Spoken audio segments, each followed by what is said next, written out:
So that's what I'm going to start sharing now, is where I am with a project that I happen to be working on. So with your permission, I'm going to go ahead and jump into that. Is it so far so good?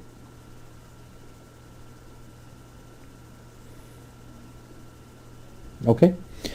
All right, so what I'm going to be talking about is a qualitative research that I am tentatively doing. I'm actually doing it.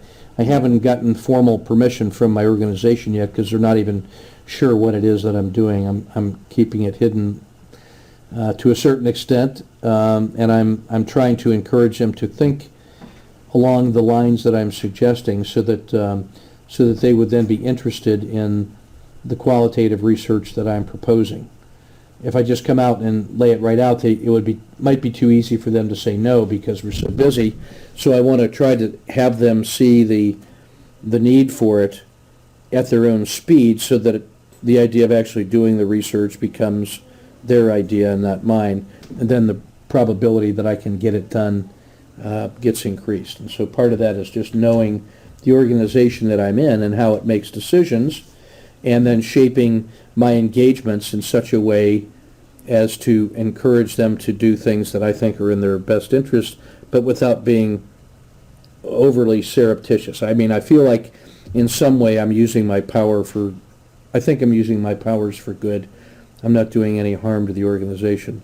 And I actually check that with some other people who know what I'm doing, and to make sure that I'm not being unethical or anything. So this is just me working within the boundaries of a system that I am something of an expert with. So what I'm going to describe has to do with how a profession that is organized in a hierarchical way, in this case the United States Army, is working to develop its own leaders, developing a new generation of leaders for today and tomorrow and the next 10 years, and the way that they're going about doing it, and then some ways that I think qualitative research can help them improve the development of their own people by essentially having them appreciate what qualitative research is. And I'm going to try to demonstrate to them that the same habits of mind and the processes that we use in qualitative research will actually create the kinds of leaders with the right kinds of traits and skills to become successful in the world that they describe in the future. So this is going to be very much a case of using qualitative research as a tool to help this profession, help this organization transform their own organizational development processes, or how to develop their own leaders from the inside. So in that sense, there's an action research quality to this. There could be a ethnographic quality to it if I interviewed certain key people about the process that we're going to engage in. There could be an ethnomethodology associated with the way the organization makes decisions at the unconscious level. There could be a case study if I were to go deeply into developing case materials from many different sources that could be used to create a rich description of this environment, so people could understand how maybe organizational politics influence decision making, and how the environment that they were in shaped the decisions that they saw that they could make, how it either limited their view or expanded their perspectives. It could be a phenomenological case study, in the sense that if I wanted to concentrate on the personal interpretation of what was going on from their own perspective, as opposed to trying to come to a certain conclusion or a recommendation, I could shape this problem area into the direction of phenomenological research. So there are a lot of choices that I can make here, because I'm in a situation that is very rich with opportunities and possibilities.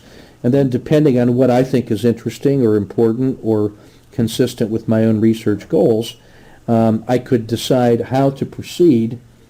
And so what I mean by this is that there's not necessarily one way that is the preferred way to do this, that depending on what I think is interesting or ought to be done, has a lot to do with the decision I might make about what kind of particular methodology to apply.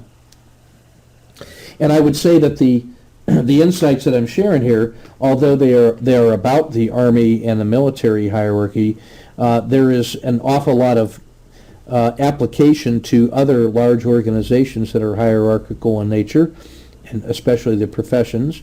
And so this is not just a case study about the Army. This actually is something that could pertain to any large organization, and it just happens to be the Army, which just happens to have a very strong hierarchical organizational structure.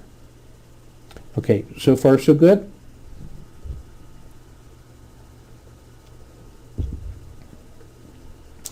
Okay, so in one sense, the Army is actually engaged right now, as we speak, trying to think out loud in an intelligent way about its own culture. We are actually running an ethics symposium and workshop where experts in Army culture are coming in and talking about the Army profession from their perspective, because it's an object of study, and we're trying to see if it actually fits with the future that we envision for the Army and the way that it acts as a part of a democratic society. So culture is very much on our mind and a topic of discussion. And I've seen it actually at both ends of the spectrum, at the top level, where we start with discussions of culture, and then, but I've also seen how different members of this hierarchical organization respond to the things that the leadership are saying, and that has important things to say about what kind of a culture we are. So there's almost like culture with a capital C, which is the espoused culture, or what the leadership promotes and certifies and validates and publishes. And then there's the inside culture, or even subcultures or countercultures, which has everything to do with the way that the people at the different levels in the organization respond to the leadership guidance or directives or examples set by the leadership. So we'll see how that shapes out.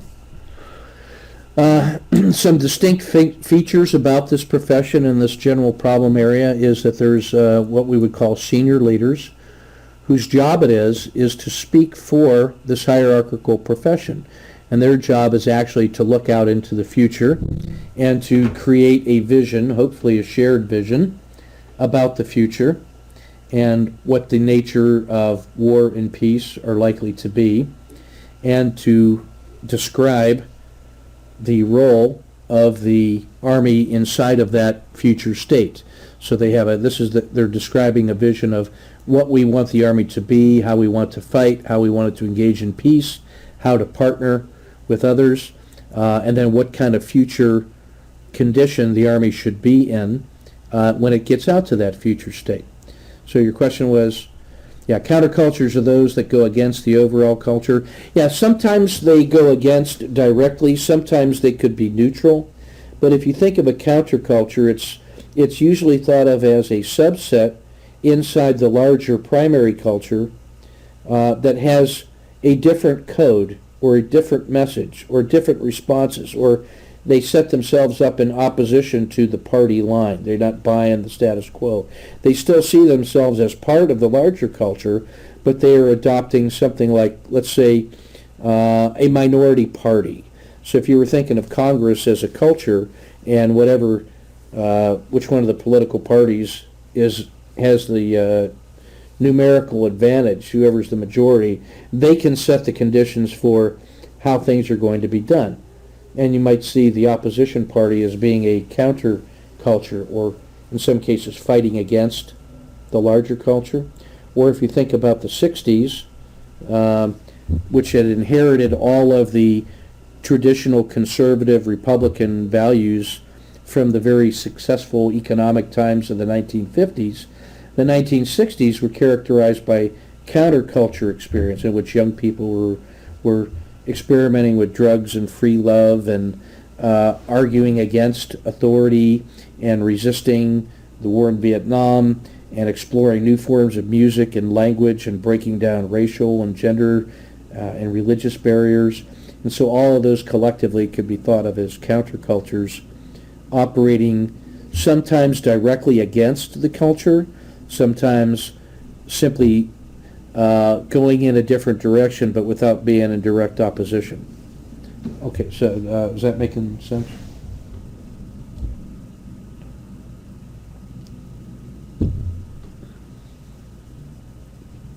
Okay. So one of the things that we see is that the leadership produces an artifact, they would call it guidance, which describes what this vision and intent of the future would be and how we're going to get there. They also approve doctrinal principles for the profession, which we would say are those tried and true, timeless practices, the best practices for the profession, the things that we ought to do. Then we might actually think of the practice itself as the methods that are accepted as best practices where doctrine is put into practice in the field, and sort of we have techniques for how to get things done. You might think of them as methods of applying doctrine, and we have a corporate body of knowledge which says these are the ways that you can conduct the offense that have seemed to work in the past. So we might have a doctrine that talks about offense and defense, or stability, or building partnerships with other nations. And then the ways that you actually do it, we could consider that to be the practice. And so once these things are defined, or as they are being defined, we also establish the institution, in this case the Command and General Staff College, who has been given guidance from the leadership. The leadership tells the institution that you have to do two things simultaneously. Number one, you have to inculcate the culture's values and doctrine and best practices. You have that mission in order to produce officers who can do things in the Army way, like planning, leading organizations, providing discipline, training, behaving in typical Army ways.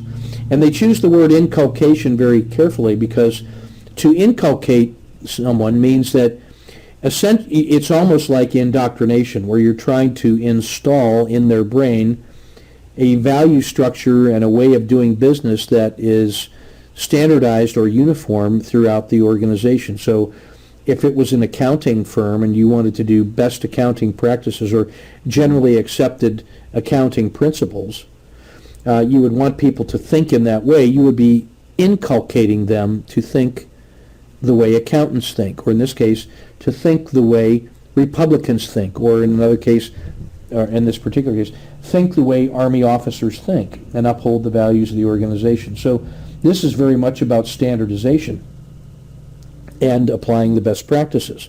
And the idea is that over the last 273 years, we've learned some important timeless lessons about wartime leadership, and we want to make sure that the people that take over leadership of our organizations can put those things into practice so that we have continuity, so that what made the Army strong will keep it strong in the future. So one of the missions of that institution, this military college, is to inculcate, to standardize these values and doctrine.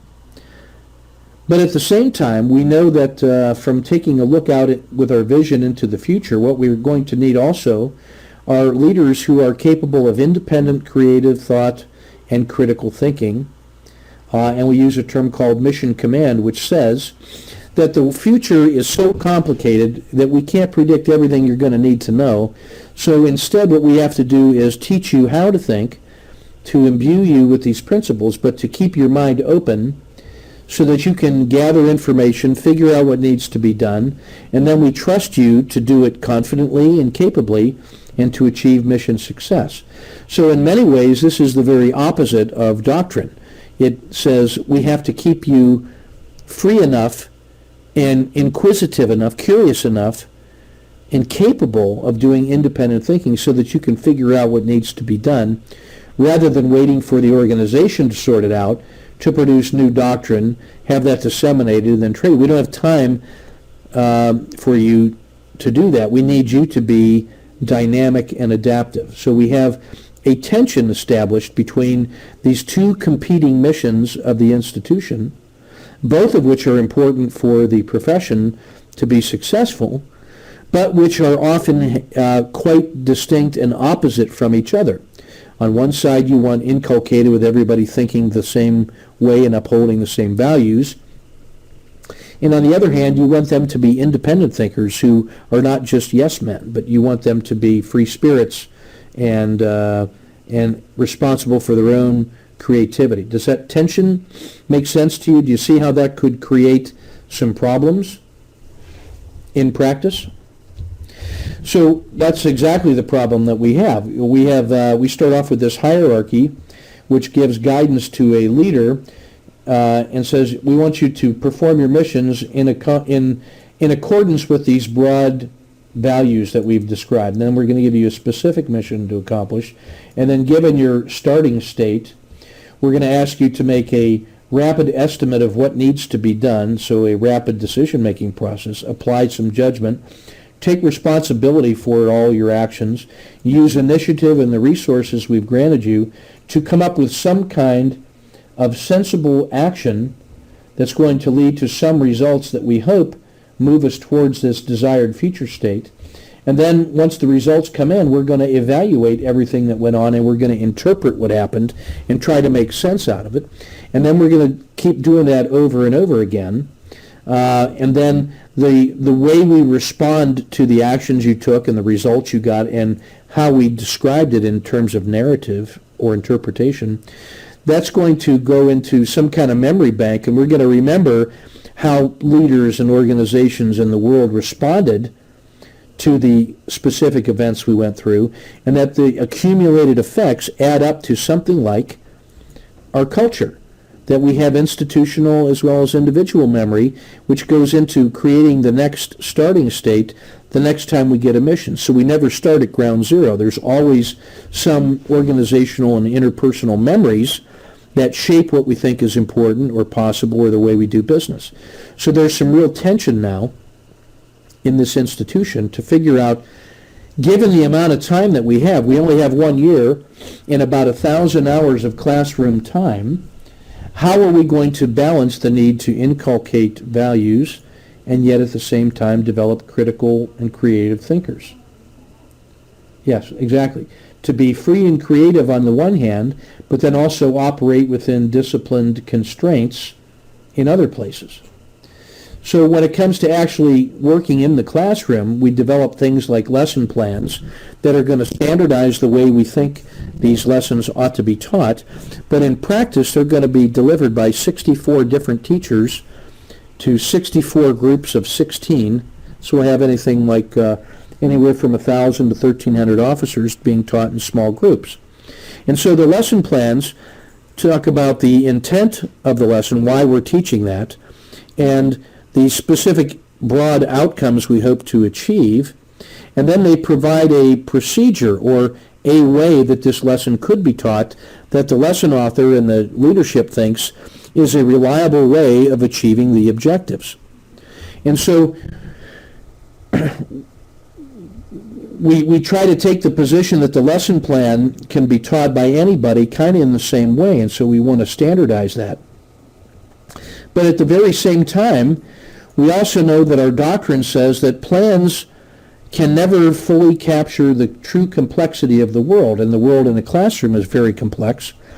And so we should say that a lesson plan shouldn't pretend to be the one-size-fits-all answer, and that it should simply describe the intent and the outcome and suggest a way it might be done, but put the trust in the faculty to make large and small decisions based on the situation they find themselves in the classroom and how they apply those decisions to the students with all of their qualities, and teach it in a way that makes the most sense for their particular situation, 1 out of 64, and that we should trust the faculty to do that, which means that we should then write our lesson plans in such a way that the faculty have more discretion to be able to make these important decisions because they know what's best, or they know the most about that particular situation, and not some lesson author who's trying to write a recipe that could be applied identically in all 64 classrooms.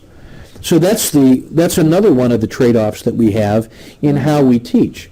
And it turns out that most of the time that the leadership spends on this subject is that they talk about the intent and the outcomes that they desire, and they don't spend very much time at all talking about the procedures.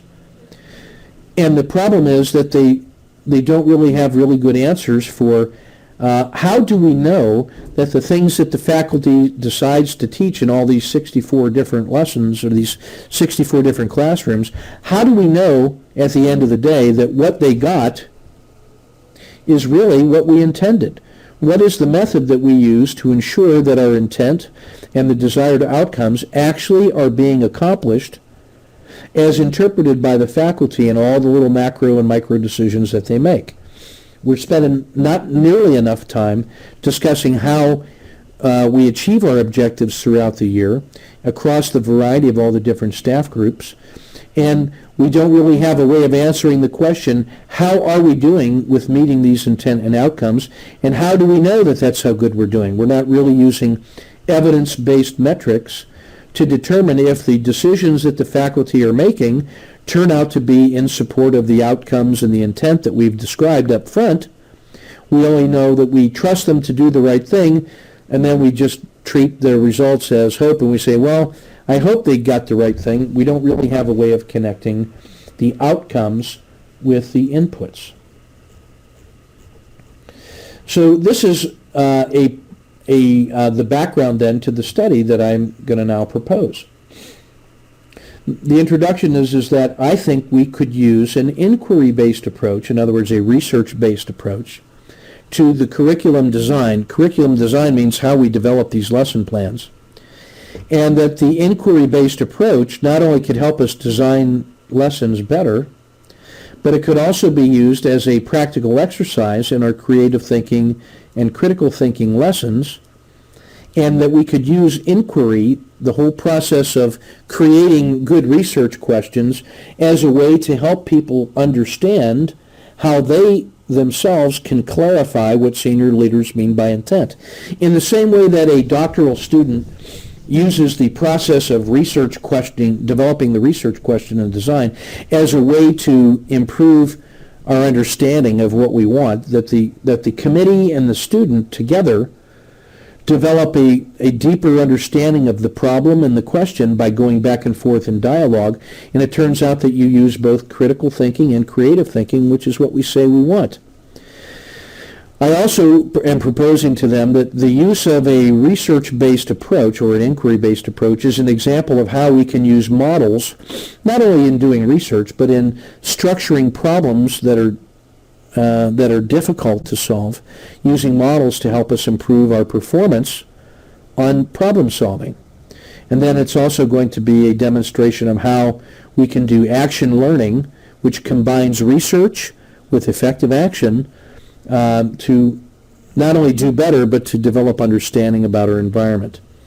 And then I'm going to demonstrate in this proposal the idea of valencing, which allows us to, which is a qualitative technique that can be used to help us sort through complicated areas. Making sense so far?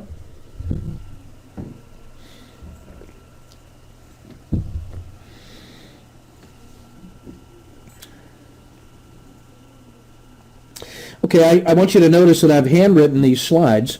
I've been experimenting with the use of handwritten slides as opposed to PowerPoint. And what I'm discovering is that I am much more productive when I handwrite it, and the people tend to listen more carefully to what I'm talking about because the handwriting seems to be alive. It doesn't have that air of formality, of sterile formality that PowerPoint has. That the live writing tends to help people connect to what's going on. And so I wanted to share that idea with you guys by sharing the handwritten slides. And if it makes sense, someday these can end up becoming PowerPoints. But for right now, what I'm really discovering is that there's real power in the use of these live created artifacts. They seem to be personal, and they have a lot more power than if I had made these PowerPoint slides. So just something to file away in your memory banks there. So if this was the introduction and some of the outcomes, I move into the describing the problem area, and I talk about that there seems to me to be a series of tensions and trade-offs between competing values in our profession, which are causing frustration among leaders, lesson designers and authors, faculty members and students. And I've described two of those tensions already. One of them was the difference between inculcating and developing free thinkers.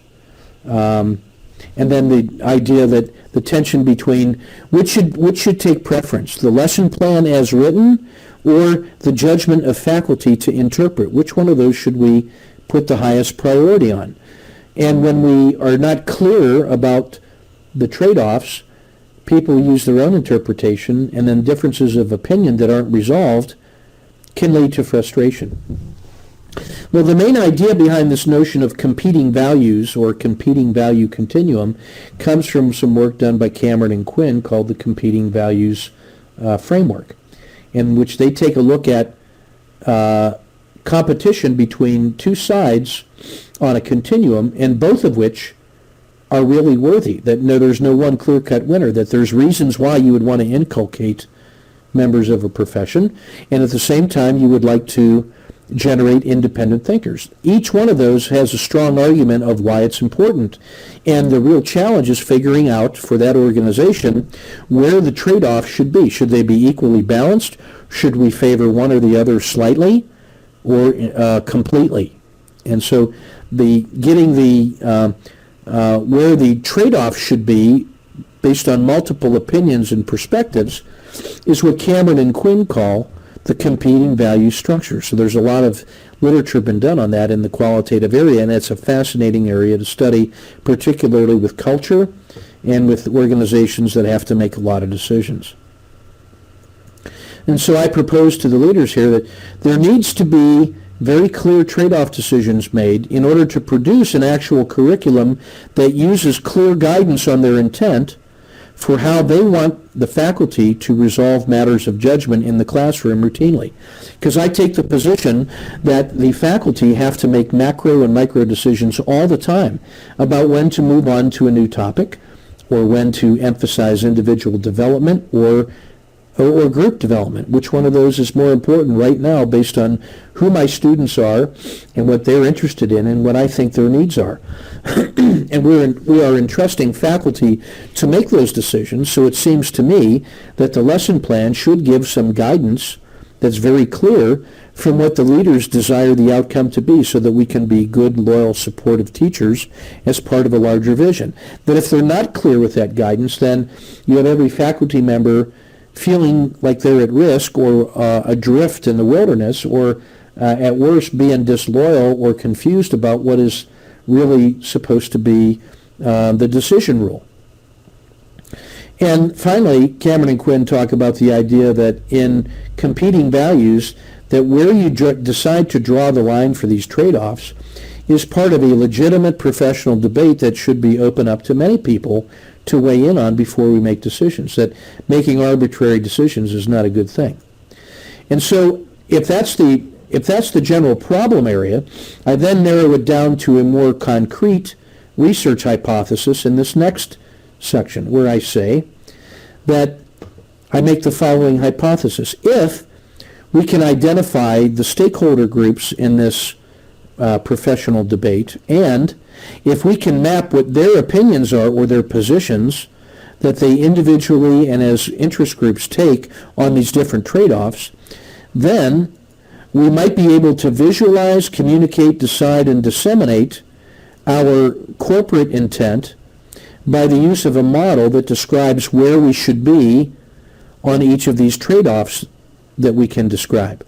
And that through the use of such a model, maybe we can improve our collective understanding of our overall mission, and then where different people are, and what the essence of the debate is. And so that instead of being engaged in personality conflicts, we can actually look at the model and make informed decisions collectively as professionals.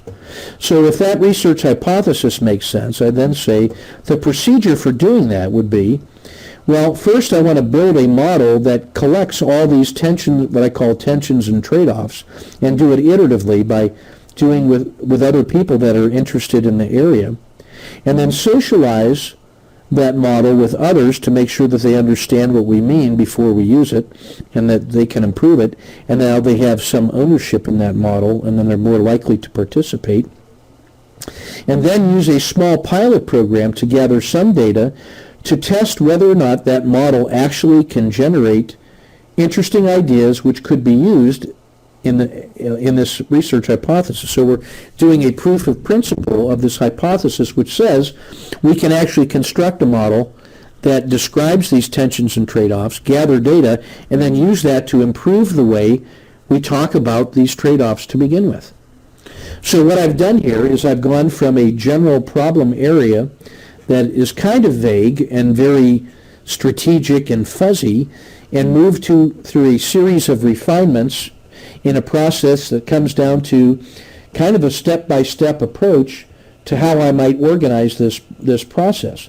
And notice that I haven't even checked the methodology yet, but what I'm doing is clearly trying to scope this down, and if I can narrow it to a research question and procedure, I might then be able to pick a particular method to best answer the questions that we come up with. Does that make sense so far? So the goals and the outcomes and the values all tend to go back and forth in like a little tug of war that is ultimately going to steer me towards a methodology that seems to fit.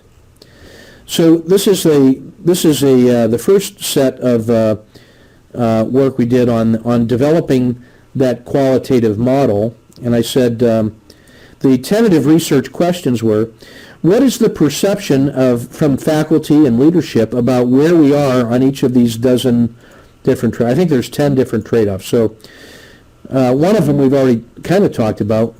At one point there's some folks who say we need to work on our group processes because Army staffs are organization or groups of people that are working together as a team.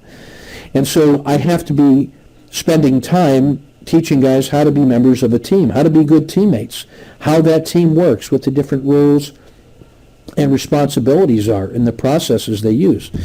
And directly opposite from that, however, is this idea of I need to teach individuals how to be effective as an individual, and I can't spend unlimited time on both areas, so I have to make a trade-off between sometimes working in a group and sometimes working at the individual level, and I have to make a decision about which one is more important, or are they equally weighted. At the same time, I have to consider things like, should I focus on good execution of a plan and work on the process itself, coming up with good products, or should I spend time in having the students reflect on the process that they followed and see how they can maybe more deeply understand the theory behind it and how they might apply it in other areas. So I'm not as concerned about the particular problem they solved, but more about their general problem-solving approach. So I see a tension between emphasizing execution and emphasizing reflection. Well, I'm not going to go down each and every one of these trade-offs. Maybe I will at a later date. But each one of these things has a particular tension inside of our profession. Like in one hand, I need to emphasize disciplined process and everybody kind of doing things according to the rules. At the same time, I also want to encourage them to innovate and use initiative. Sometimes I want guys to do structured analysis. Other times I want them to use improvisation and just try something new and see where it goes, just in case it might be something new. And I've already talked about the idea of inculcating versus exploring. So in cooperation with some others, we've already identified about 10 different trade-offs that are of interest. And what we actually want to measure are, where do we think, if I'm a faculty member and I ask them, where does that faculty member think the organization is on the trade-off between each of these dimensions? And then how important do they think it is to get that trade-off right? Because not all of these things are of equal value to everybody. So some of them might be more important than others. So if we were engaged in a political process, in order to achieve a win on something I thought was important, I might be able to let somebody else win in some area that I don't think is as important to me. And so because people will have different weights about what's important or not, there's an opportunity there in a social process or a political process to develop constituencies or collaboration or compromise. So that at the end of the day, everybody gets something, but not everybody gets everything. And everybody has something to win or something to lose. Not everybody's 100% satisfied. Nobody is 0% satisfied. That we have an accommodation of these competing values. So the things that I want to measure then have to do with what is the actual position that people think we're in, how important do they think it is, and then I will ask them, if you were king for a day and you could just direct it to be ideal, what would you consider to be the ideal position if you got to have your way on every single one of these? And then what I can do is actually measure the difference between the ideal and the actual, see how much difference there is, multiply it by the importance that person says, and that will tell me something about how important overall change in that area will be for them. That's called that balancing technique that I described. Okay, how are we doing so far? So far, so good?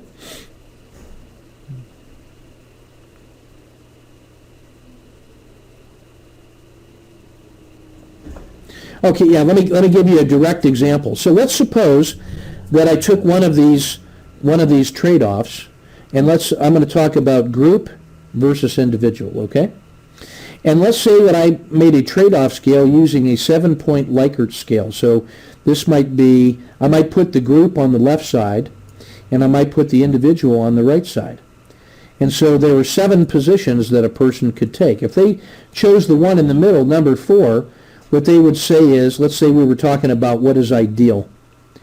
If they thought it was extremely important to have a perfect balance between group development and individual development, they would put a circle, they would color in the circle in the middle, and they would say that's ideally where the curriculum should be, perfectly balanced between the group and the individual. Does that make sense? So now if I put the group on the left and I started moving out on the scale, if I moved one position to the left, that's where I would say, well, I think both of these are important, but the group development has a slight but clear priority over the individual. So I would want to give a minor but clear victory to the group. If I went out another position to the second dot away, I could say, the group is a clear priority, and even though the other one, individual, should be addressed, it's very much secondary to first ensuring that I get the group done correctly. And if I went to the extreme and I said that the group was extraordinarily important, I would say something like, I would fill that in if I believed that group development should dominate individual development to such an extent that you should never worry about individual development until you were absolutely sure that you had completely accomplished the group development mission. So what I've got is increasing levels of victory towards the trade-off position on one side or the other. And then the things on the right-hand side would be a mirror image. So if I filled in the one on the right, that I would then be saying that individual development is so important that I should have that mastered before I do any group development. So do you understand what I mean now by that 7-point scale? Okay, good. Now let's suppose, now we talk about valencing. We might actually take that group and individual one, and let's say when I'm valencing, I come down here and I say, the first question I ask them to do is I say, place where you think the college is putting its emphasis. What is the actual emphasis that the college wants you to manifest in the classroom? And if they filled in that first circle like I've shown here, then what they would be saying is that their perception is that the leadership of the college wants them to ensure that group development is done first and foremost to a high degree of mastery before we begin to worry about individual development. Does that make sense? Good. So then the second question I would ask him is, in your personal opinion as an experienced faculty member, and probably as a retired member of the profession where you served honorably for 25 years, if you were king for the day, where would you put the trade-off, the ideal location? And let's say in this case, they went to the position number 5, which is one to the right of the perfect balance. The perfect balance is the one in the center. And let's say a person decided that their ideal position should be at that location. Do you see the difference there? So if we compute it, the difference between where they think the college wants them to be and what they think is ideal has a difference of 4. So this is a value of 1, this one is a value of 5. They actually believe that the ideal situation is 4 positions or 4 units away from what the actual one is. Is that clear? Good. So let's say then that we ask them to rate, to answer this question. How important in your mind is it that the college gets this trade-off decision right on a scale of 1 to 5, with 1 being low or not very important at all, doesn't matter, and number 5 being maybe the most important decision of all? So let's say that this person answered it had an importance of 5. Now what we would do is we would come up with a valence value where we would take the difference between the actual and the ideal, 4, and multiply it by their perceived importance of 5, and it would come up with a relative valence score of 20. And you can see that would, on the scales that we provided, that is probably one of the most important disconnects between the way the world is perceived and the way they think it ought to be. Is that clear? So if I then constructed an instrument with all of these 10 trade-offs that I described, where is it? Oh, there we go. So if I did a scale with all of these 10 little trade-off decisions and put that on a simple 10-item instrument, whoa, excuse me. My cursor ran away with me here.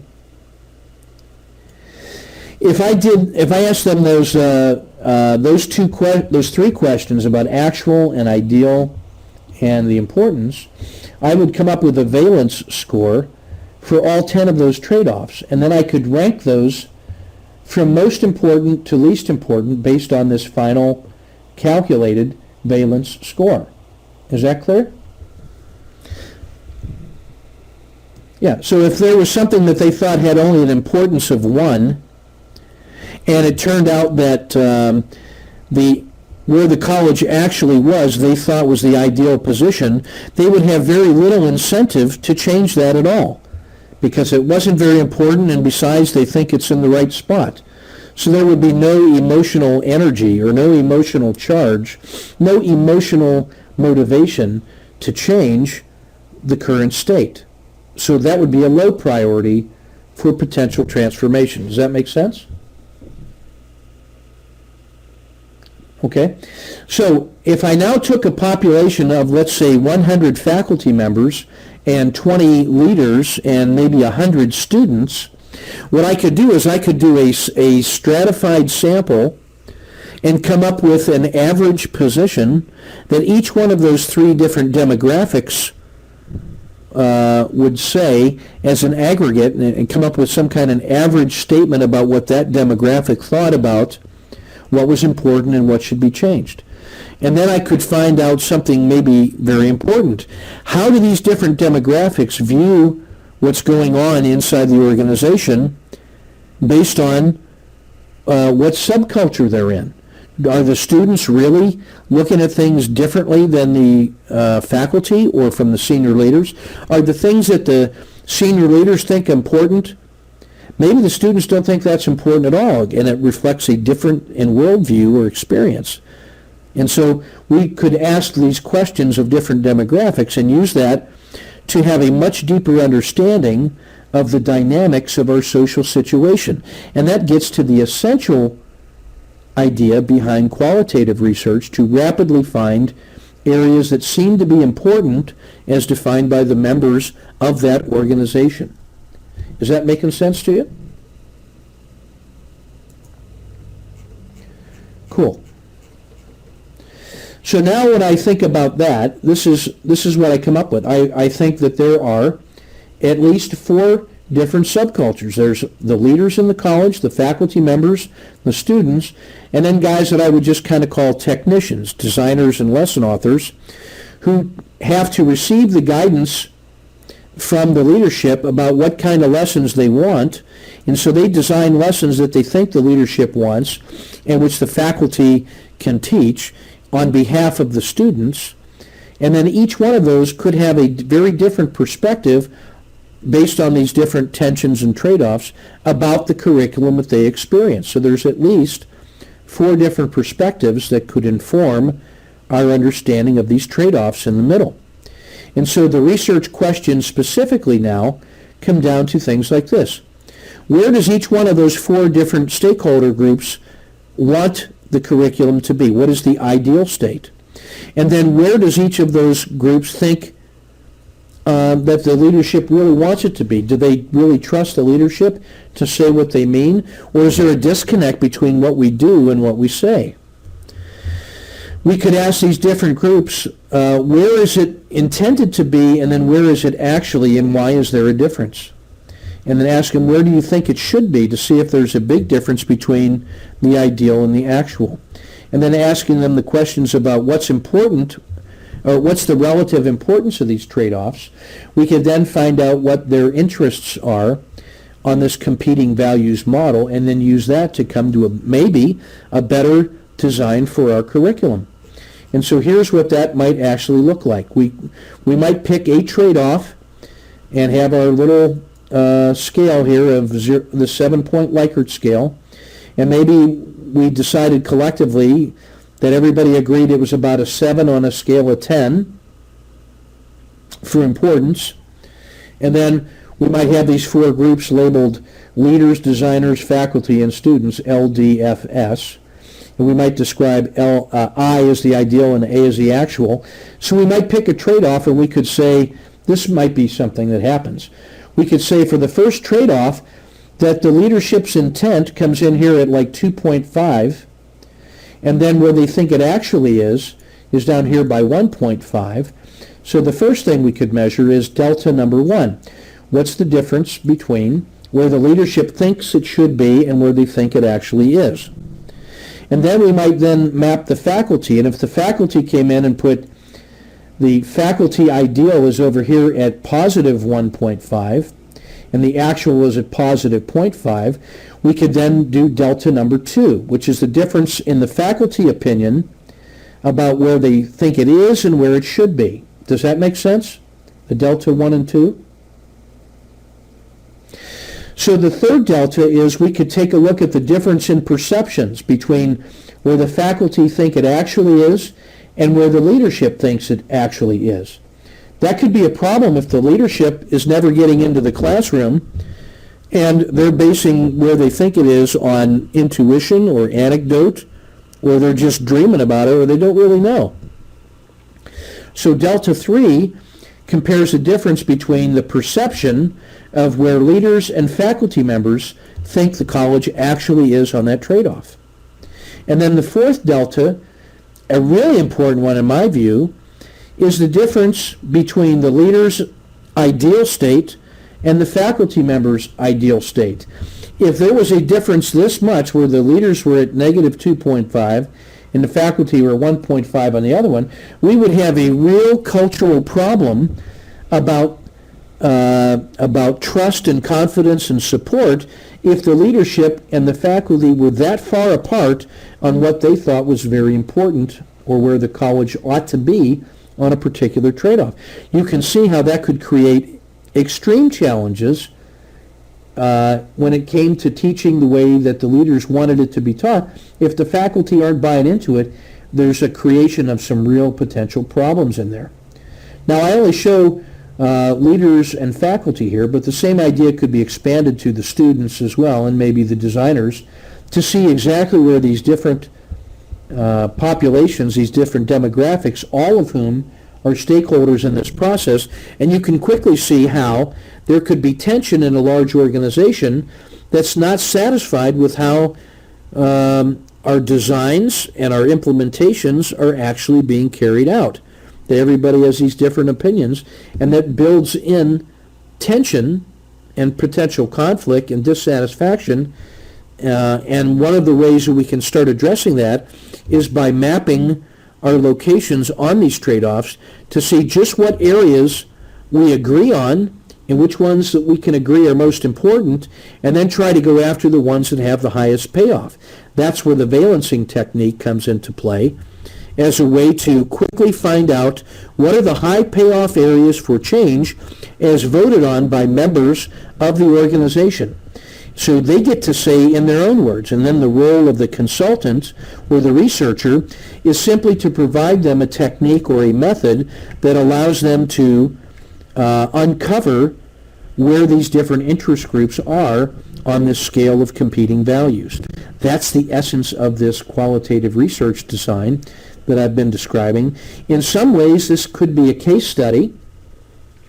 If I wanted to get a lot of data from different points of view and from external sources, and to frame it as a way of let's study how they actually made a decision, that would be a case study.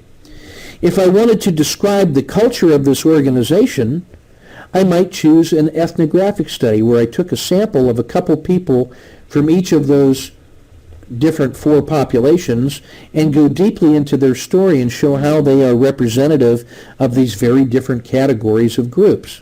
Does that make sense?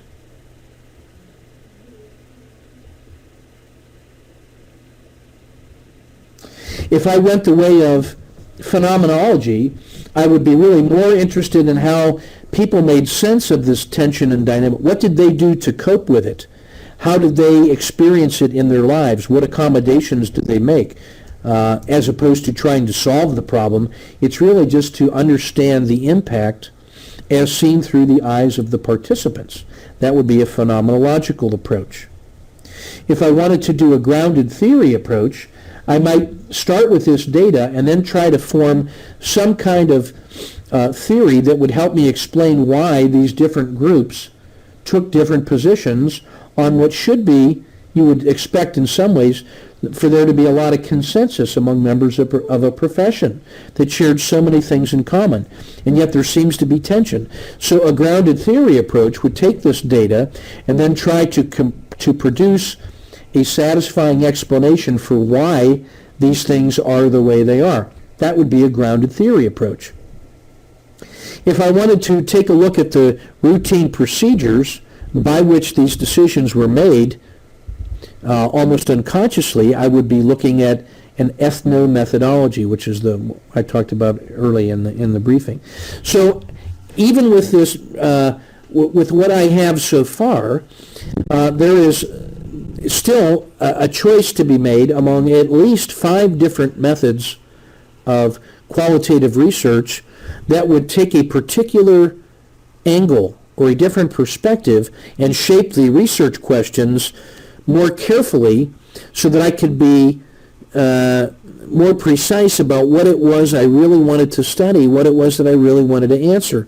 So that's really the next part of this, is to say, let me clarify what it is that I actually want to study so that I can decide on the particular methodology and make sure that I'm consistent between the method and the data gathering and analysis technique and the research questions I ultimately want to answer.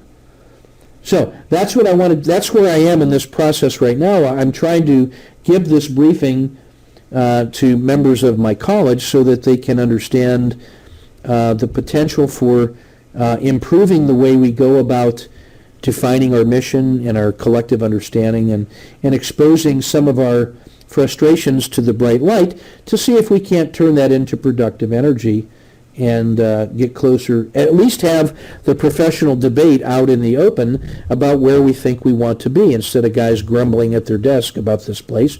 Let's have the professional discussion in the open and decide collectively where we want to go. So that's why I'm hoping to introduce them to the principles of qualitative research as a way to help them do a better job of organizing the way we do business, of clarifying our intent and our outcomes, using this kind of a model and a technique as a way to do that. Along the way, it also supports the idea of research inquiry and freedom of expression and academic integrity and academic freedom, all of which are important parts of our culture inside a college. So, any questions on any of this stuff so far? If not, that's about everything I wanted to cover on this one. That's a pretty good hour, and I really appreciate you hanging in there with me and giving me an azimuth check to make sure that what I'm saying is making sense to you. So hopefully that gives you something to think about as you start looking at how you might be applying these different methodological choices that I've laid out into your own area of interest, and realize just how many different ways you can look at the same situation and tweak it a little bit to come up with a particular qualitative research design. So if there aren't any questions, I'm going to go ahead and sign off there and let you think about that. We can talk about that more in the future, and maybe we can get some of these ideas into our discussions on the discussion board, and we'll take it from there. So that's everything I wanted to cover. You have a good night. Keep up the good work. You're doing a great job on the discussion.